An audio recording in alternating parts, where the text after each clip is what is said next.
Welcome to Basic Brewing Radio for Thursday, April 23rd, 2009. I'm James Spencer. Here at Basic Brewing Radio, we're all about home brewing. Well, this week, Chris Colby of Brew Your Own magazine joins us to talk about brewing on a budget.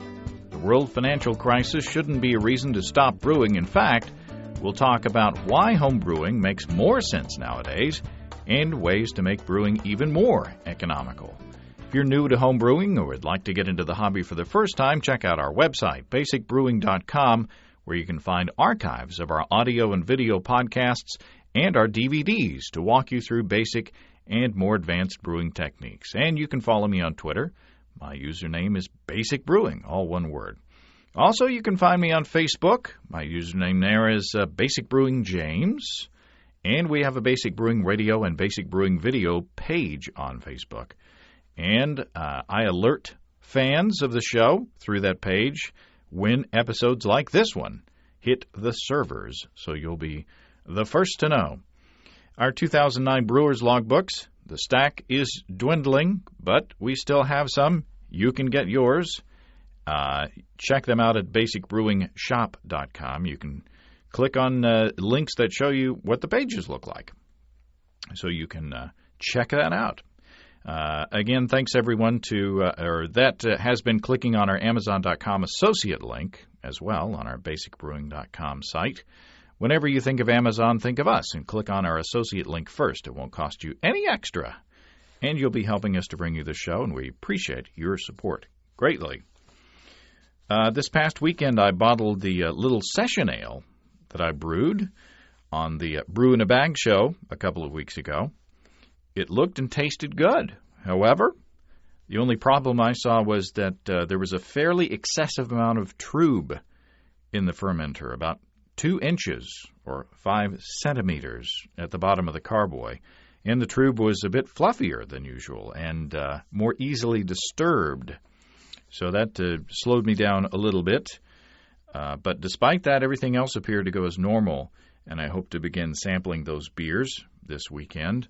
I just wonder if that was a bunch of protein stuff from, the not filtering as much as in a traditional mash. But I'm still wanting to experiment more with the brew in the bag technique.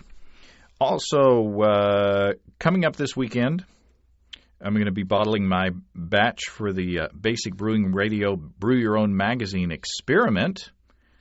Half of my little wheat beer, my little extract wheat beer, has been in the secondary for close to 2 weeks after being in the primary for 2 weeks prior to that. And the other half has been in the primary for almost 4 weeks. So we will see if there's a difference between those batches after sitting on the yeast for that long.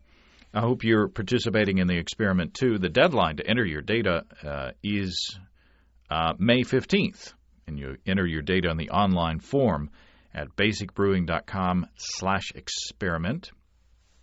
So you still have time. Check out the form along with a PDF that you can download to keep track of your notes along the way at basicbrewing.com/experiment. And we hope to, or look forward to seeing your results.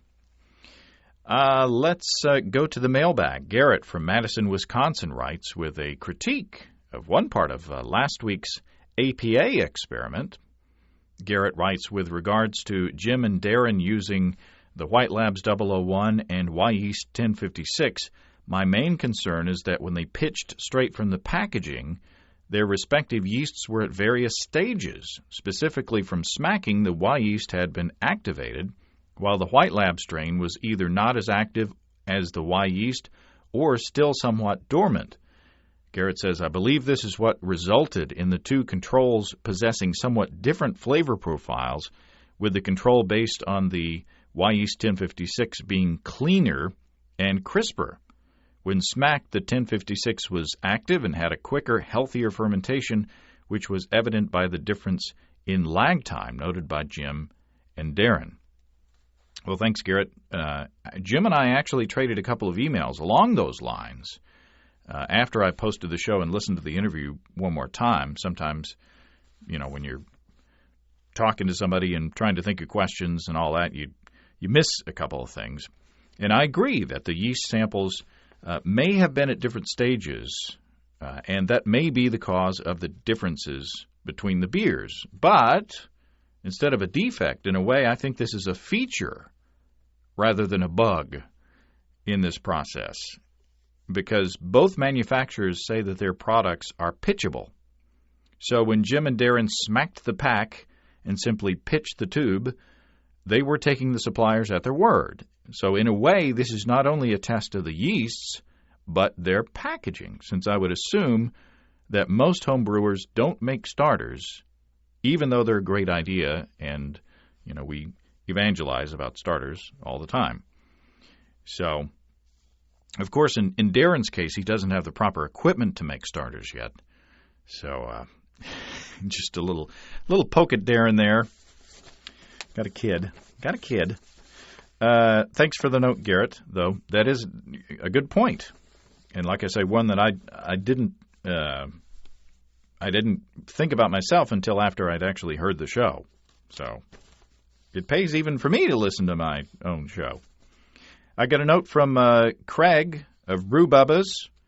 Craig says, I need a huge favor. I upgraded my iWeb software from Apple. The upgrade generated a new, different URL, and thus all the subscription RSS feeds have been broken. Can you please ask your audience to resubscribe if they were listeners to our show? Just go to brewbubbas.com and click on the subscribe button on our Brew Bubba's radio tab. So there you go. I know how frustrating it is to have server issues, as we've had some lately. So I feel Craig's pain. Go to brewbubbas.com to hook back up with Craig and Jerry, and I hope to see both of them.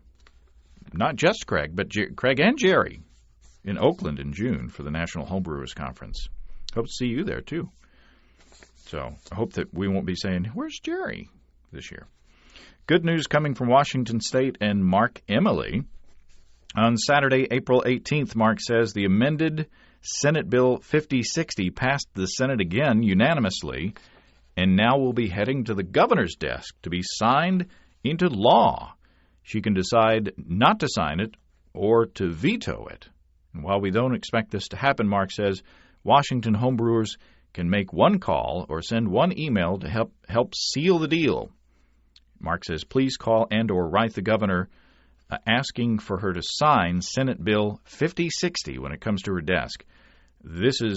Mark says, this really is the final step.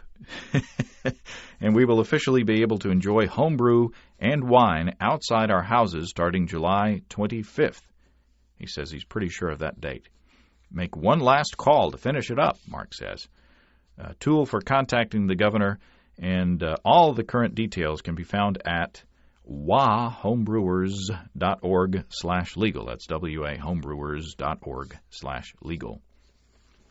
So here's hoping that the WAHA folks can jump that final hurdle. Although when they do, I'm going to miss saying WAHA when it's all done.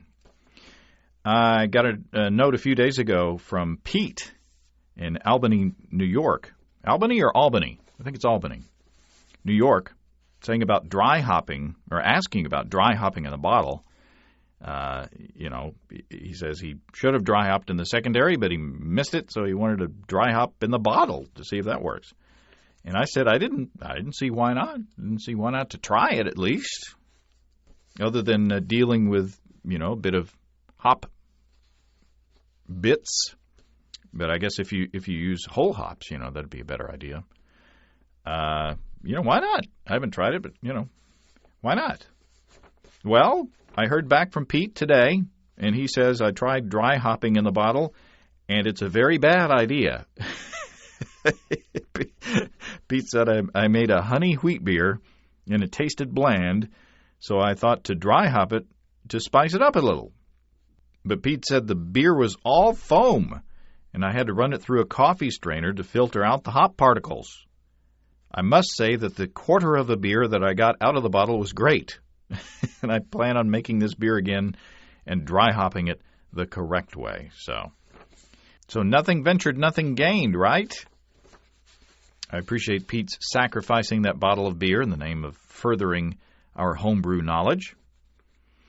One more reminder that the Big Brew is coming up on May 2nd, celebrating National Homebrew Day, and you can check out beertown.org for all the information on how you can get involved.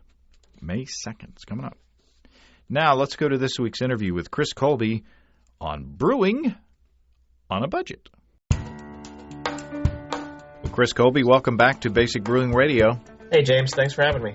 You got an article in this month's issue that is kind of near and dear to my heart because I'm a fairly frugal person. And nowadays, unfortunately, because of the financial situation, a lot more people are looking to brewing on a budget. So you've got some tips that will help us to justify our expenses or to help make the expenses less with home brewing. And your first point is that home brewing itself is economical. Yeah, we tried to, I tried to in the article, give tips on how to save money, but I wanted to start at the beginning and just sort of have people face reality and know that, home brewing itself is pretty cheap. I mean, if you look around at the different hobbies you can have and, the money you spend on those, home brewing is pretty cheap. When you look at, a single batch of beer costs, maybe $30 to $40 if you're just brewing a, everyday, average strength beer, not insanely hoppy. And that's really pretty cheap. And then when you couple that with the fact that, that beer that you make is going to replace some beer that you likely would have bought at a higher price, and also throw in, that, you spent however many hours, of your entertainment time doing that rather than something else, I think home brewing is pretty economical. Yeah, I spent close to $10 per six-pack on beer yesterday going to the liquor store, so it's crazy. And if you don't home brew, you're still going to want to drink beer, so you're saving money. So we're already on sound financial footing right here, starting out. But let's talk about ways that you can make your brewing more economical, make it even a better deal. Your first tip is, since it is economical to brew more. Yeah, it just makes sense. I mean, if you're a home brewer and you've already got the equipment, each batch doesn't really cost that much, and like I said, you're likely going to drink that much beer anyway, and you were then likely to gone out and bought it at a higher price. So yeah, if you can squeeze in a couple extra batches, that you're just replacing higher cost purchase beer with lower cost beer that you've made yourself, and that so brewing more is a really valid way to save money. Sort of ironically, usually you don't think buying more of something is cost effective, but in this case it is. And over time you can, I don't know if this is the right accounting term, but you can amortize your expenses of your equipment by brewing more, and you justify, the cost of all that fancy brew gear that you bought in more prosperous times. Sure. Yeah. Tip number 2, buy in bulk. Yeah, for a lot of different ingredients that can be bought in bulk at your homebrew shop. If you if you're going to brew, the example I give in the article, if you're going to brew a series of English style ales, rather than going there and buying 10 or 12 pounds of Maris Otter every time, think about what are you going to brew over the next month, and can you justify buying a sack of it? They come in 50 or 55 pound sacks. And you can save a pretty decent chunk of change if you really are going to use all that malt.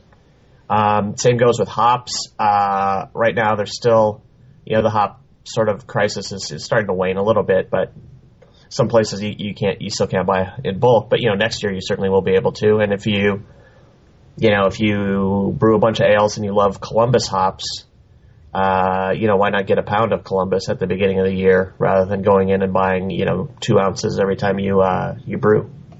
And if you're in an area of the country where you don't have a local homebrew shop and you order online or through the mail, if you buy a bunch of stuff all at once, you could save on shipping costs as well. Right, rather than, have, 6 or 10 or however many times that you brew, different, small packages shipped to you. Think about what you're going to do, consolidate them and save on the shipping cost. Or even if you're like me, I live in a town where the nearest homebrew shop is about 45 minutes away. If you think ahead a little bit, you save, driving in and back. And, it pays to plan ahead a little bit and, see what you can buy in bulk, see what purchases you can combine. Of course, there are some instances where it doesn't make sense to buy in bulk. For instance, I've heard that on an unrelated topic, if you buy aspirin in bulk, aspirin can not go bad, but diminish in effectiveness over time. So it doesn't make sense to buy a big jug of aspirin. In the same way, it doesn't make sense to buy some ingredients for brewing in bulk. Yeah, I would say if you're buying, say, liquid malt extract, that tends to go, to darken and stale, over the course of a few months. So I wouldn't plan your brewing ahead for a year and buy, liquid malt extract because that would go bad. Dried out malt extract would be a little bit better choice there. And you should always just keep in mind the shelf life on these kind of things. Like hops, you can actually store for a couple years. I mean, the alphas will drop a little bit, but they'll remain in good brewing condition. And certainly for a year, they're only harvested once a year anyway. So it's not like if you go buy new hops from your homebrew store halfway through the year, you're not getting, stuff that's just off the vine. They're, So it really makes sense to buy hops. If you're going to buy hops in bulk, just buy it right after harvest and store it, yourself. Grains, uncrushed grains, those will last about a year or two. It's in good conditions, and you have to. The harvest for those are only a couple times a year too. So, you want to think about. When you buy in bulk, you want to make sure that, of course, you're going to use the ingredients because it doesn't pay to save the money if they go to waste. And you want to think about the shelf life. Yeah, you don't want to buy a case of yeast at a time. Yeah. Yeah, yeast should be one thing you'd want to get fresh most of the time, unless you, I guess they do sell those bricks of dried yeast. And if you had some way to open them up, break off what you needed, and then sort of reseal them in an environment where you've sort of sucked out most of the oxygen, then it would be. But, generally get your yeast fresh. Tip number 3, brew appropriately sized batches. Yeah, there's, in home brewing, mainly because of the size of carboys and buckets, the 5-gallon batch has sort of become the default size. But there's no reason as a home brewer that, every batch you need to brew or every brew you make has to be 5 gallons. If you're brewing something that, there's some recipes you might see and you might think, oh, that's interesting, but, I don't necessarily want to drink 5 gallons of it. And that, that might be because it might be some weird experimental thing with a strange ingredient, or it might be, like a really big beer that requires a lot of malt and would be therefore expensive, or for any reason. Think about brewing a smaller batch of it. Brewing a smaller batch, of course, it takes you the same amount of time and effort, and you get less beer out of it. But you do save money. The flip side of that is if you're brewing some kind of beer that you really like, and like if I brew 5 gallons of this, I'm going to brew it, and it's going to be gone in a couple months. Think about scaling up. When you scale up a recipe, the cost of the malt and the hops scale proportionally, but your yeast cost is the same. The cost of cleaning and sanitizing agents are pretty close to the same. You might use just a tiny bit more. And the cost of propane, it doesn't take that much more propane to boil 10 gallons than it does 5. Maybe a little bit, but basically when you're scaling up, a lot of the costs don't scale linearly, and so and if you're going to end up drinking that beer in a reasonable amount of time, scaling up definitely will save you money. And you say basically brew what you like. I mean, if you brew a lot of an inexpensive beer, but you don't like it, you're not going to save money because then you're going to go out and buy beer. Yeah. Because you're not going to drink that stuff that you don't like that you may. Yeah, all these tips, and at the very end of the article I get into that, but all these tips are prefaced on the idea that, you're going to apply this to beers you like. It's, homebrewing is your hobby. It's not your job. You don't, have to brew stuff that you're not interested in, and don't. It's just, every brew day should be fun. Every beer you brew should be something you want to drink and, drink, or maybe you want to enter in a contest and win or something. But, brew what you like, I would say. Tip number 4, substitute malt for malt extract. Right. For extract brewers, malt extracts, it's very convenient to brew that way. You can brew, with a concentrated boil, so you can do it on a stovetop without, needing a propane cooker or a, big brewing rig. But the flip side of that is malt extract's more expensive because it's gone through extra processing than just malt. So one way, if you could substitute at least part of the, malt extract in a recipe for actual malt, you could save some money. And one really good way to do that and sort of still retain all the benefits of being able to cook on your stovetop and, not really have to upgrade anything, just keep extract brewing, but, incorporate a little grain is to go partial mashing. Mm-hmm. In the article I referenced, there's one particular way to partial mash that we've run a couple articles on, and we've talked about it on Basic Brewing. I just call it countertop partial mashing or whatever, where you take a little picnic cooler, put 4 pounds of grain in your grain sack, and just mash in the cooler.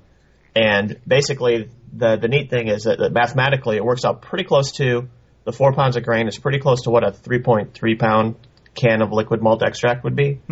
So it's kind of easy to make, the substitution. The exact amount would depend on how efficient your mash goes, but, as just as a quick and easy way to think about it, it's that. And you can, I don't even know what a can of malt extract sells for these days, but it's certainly more than what 4 pounds of grain costs by a pretty good margin, I would think.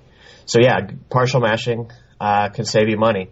And then likewise, to extend that to its logical conclusion, if you replace all the malt extract, and become an all-grain brewer, that'll also save you money.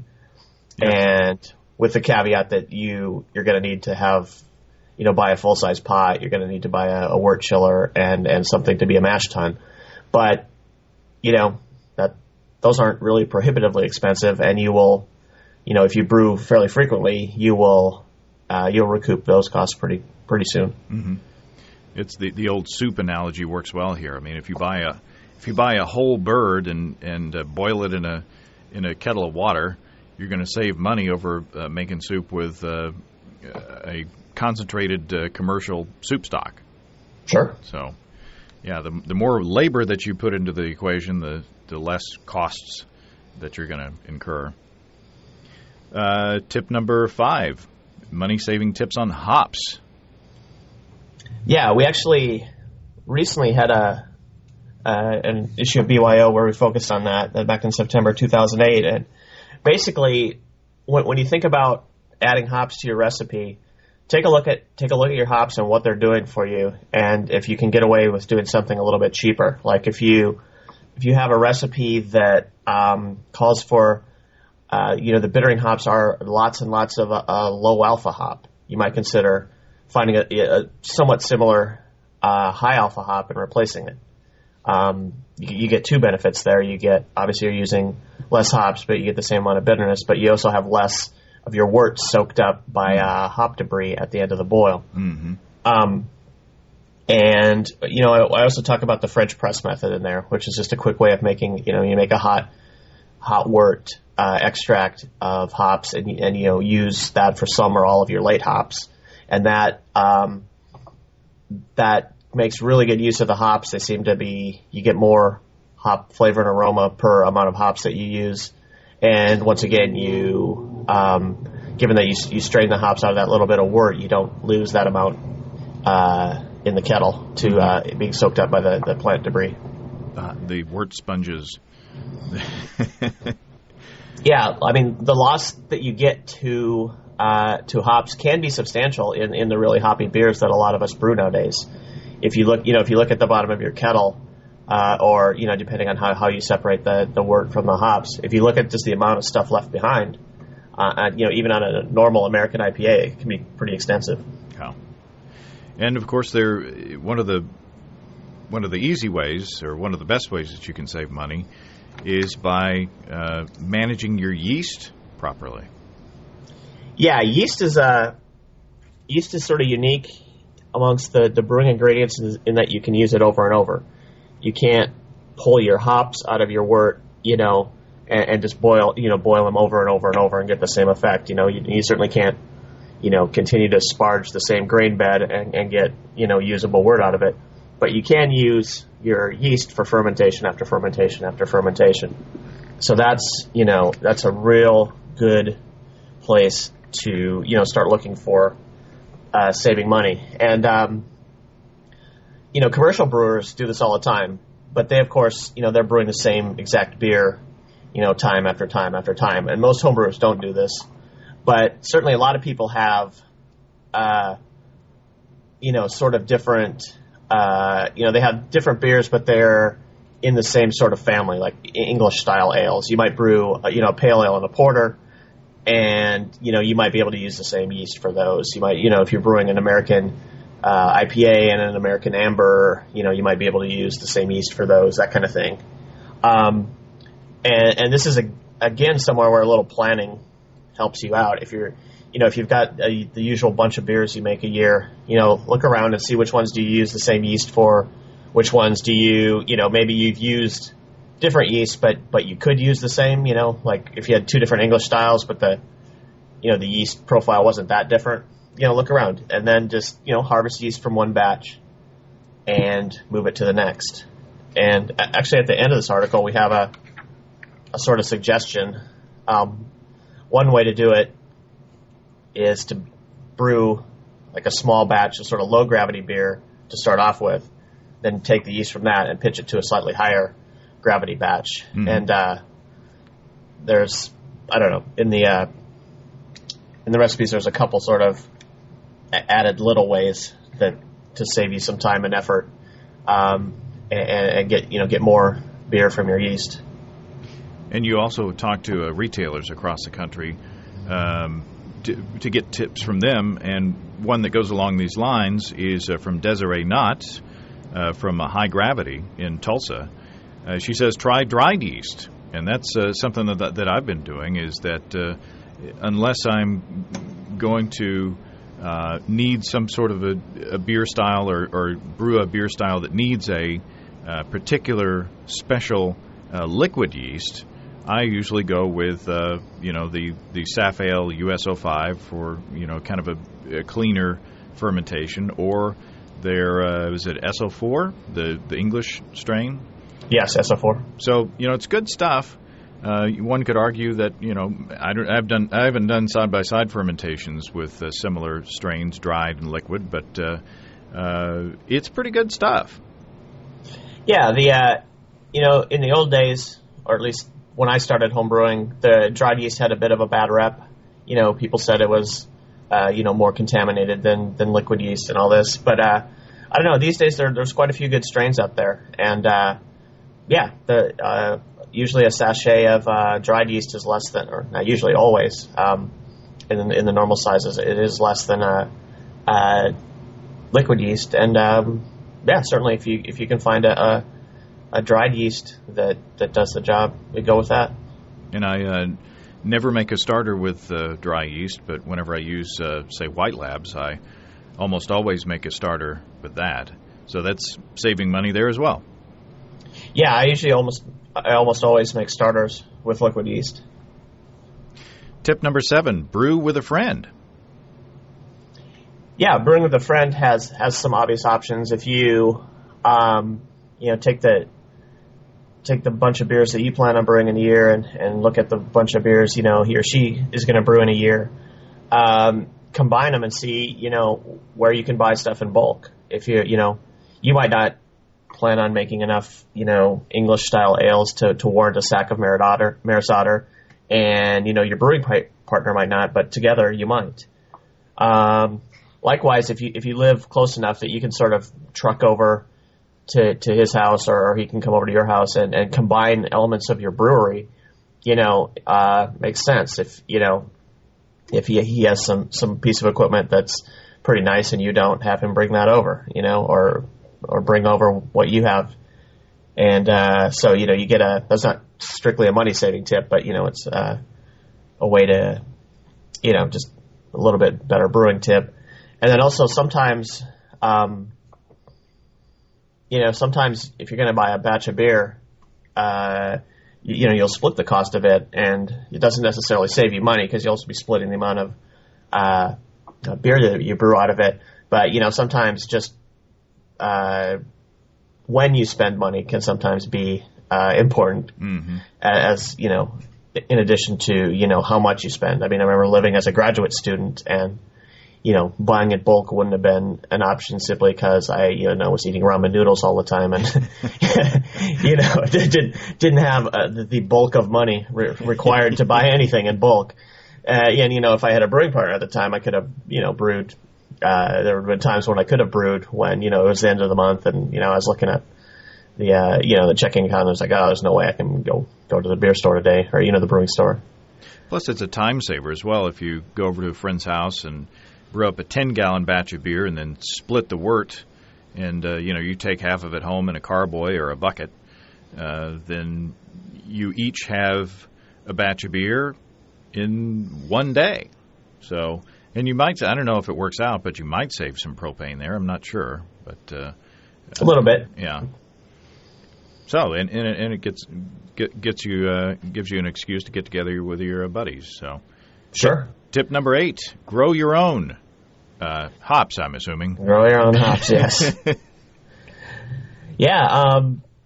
The thing is about beer ingredients, setting up a lab to sort of culture your own yeast is, it's not impossible to do, but it takes quite a bit of work. Likewise, growing your own barley and malting it yourself is going to take a substantial amount of effort.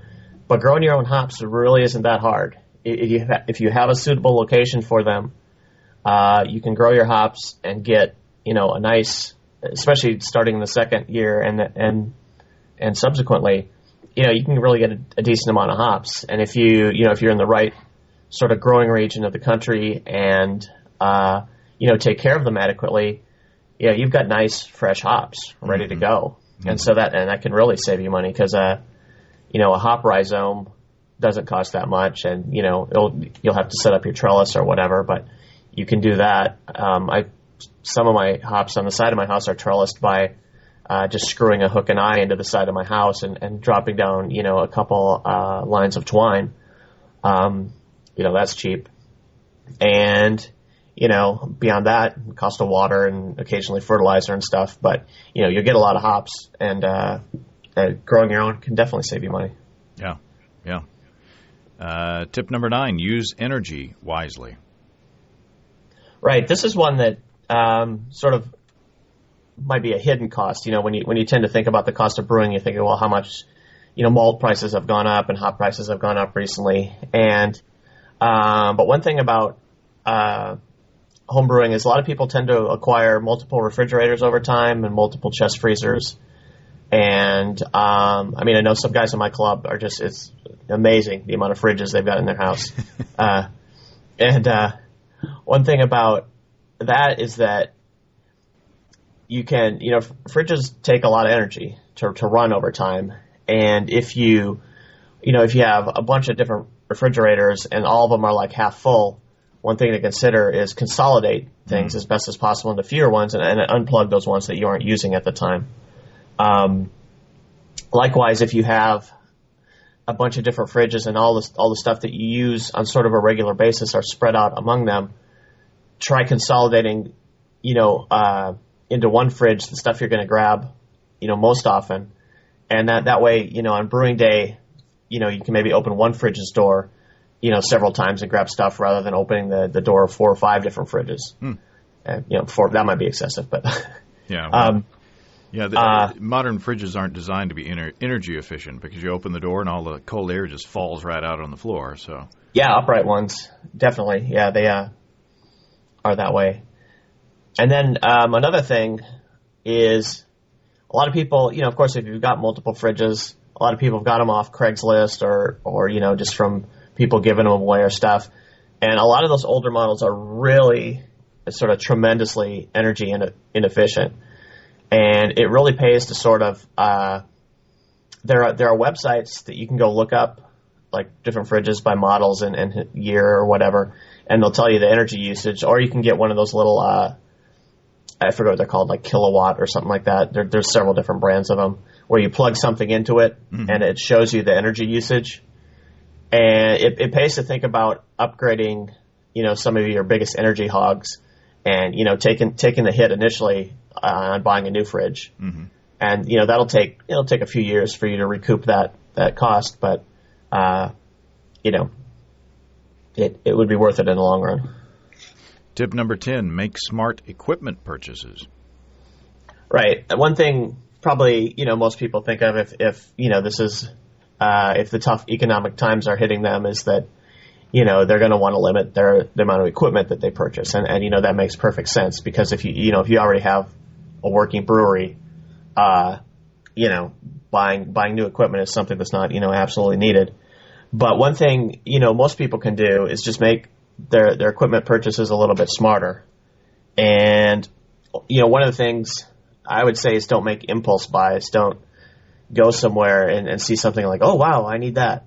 Because, we've all got, most old-time homebrewers, we've all got a little, bucket somewhere full of brewing gadgets that, at the time you thought, oh, this is awesome. And then, you got it home and used it twice and you're like, oh, this is useless. So think about stuff when you buy. And one thing I also think is beneficial is think about, you've got your brewery right now, but when you're making equipment purchases, think about like where you want your brewery to be in a few years. And don't buy things that like, well, I'll use this for a couple of years, but when I upgrade to my new brewery, I'm not going to use it.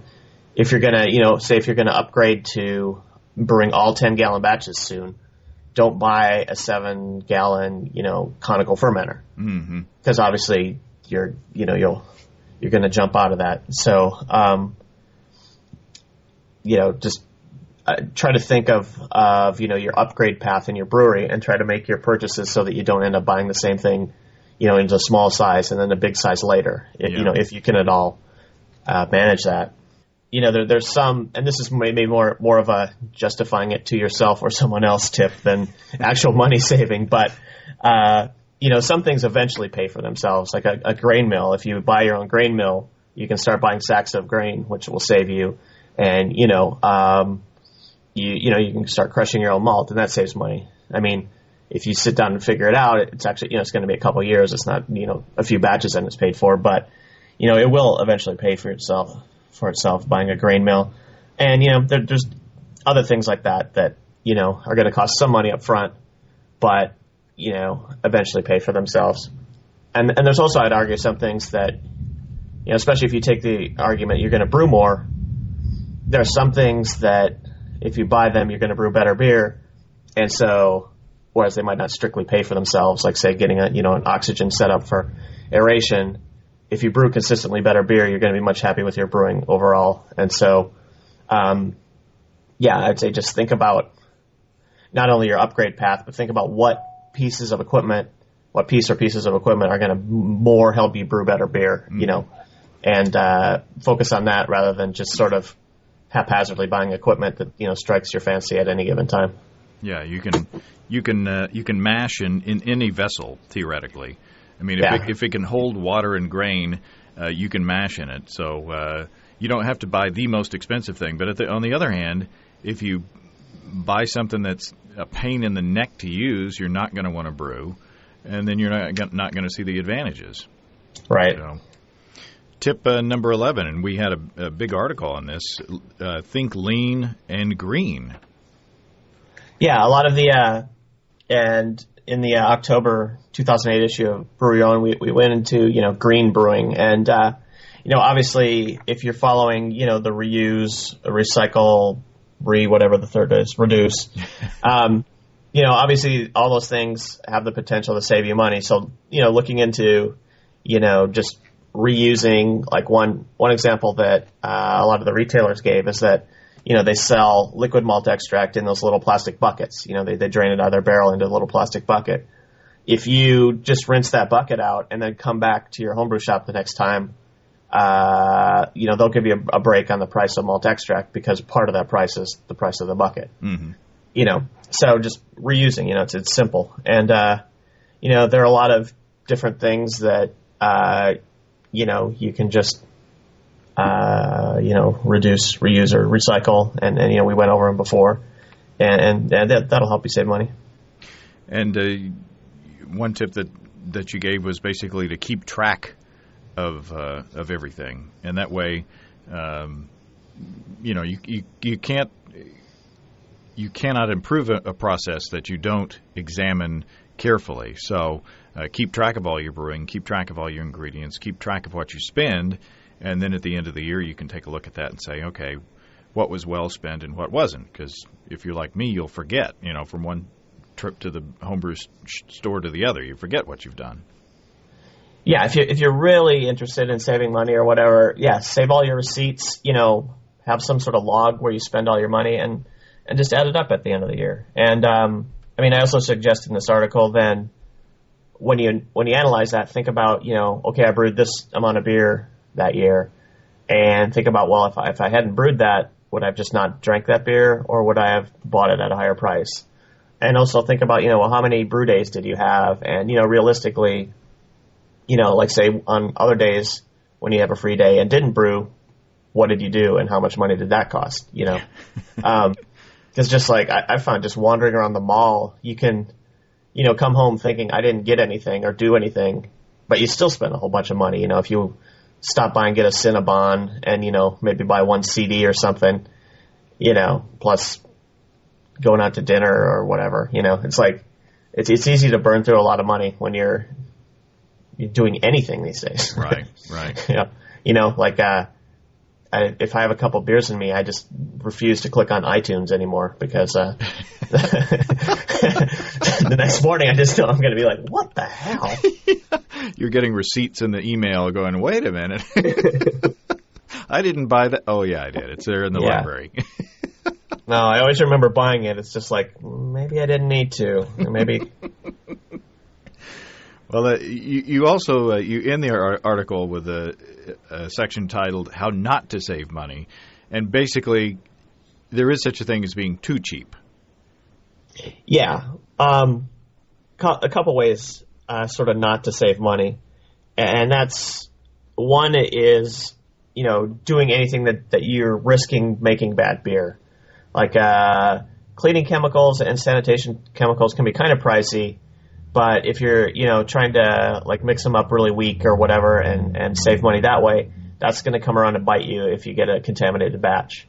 So use some sense there. A nice thing about a lot of cleaning and sanitation solutions that you make up is you can really get a lot of use out of them if you do a little bit of planning. You can, for one thing, if you're mixing up a batch of cleaning stuff, just look around your brewery and see, you've got the stuff you're probably going to clean for that brew day.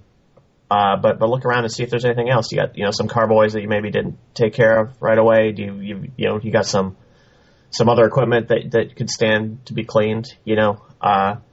Likewise, cleaning and sanitation solutions especially can be kept for a little while. And reused and still work, effectively enough if the conditions are right. And so.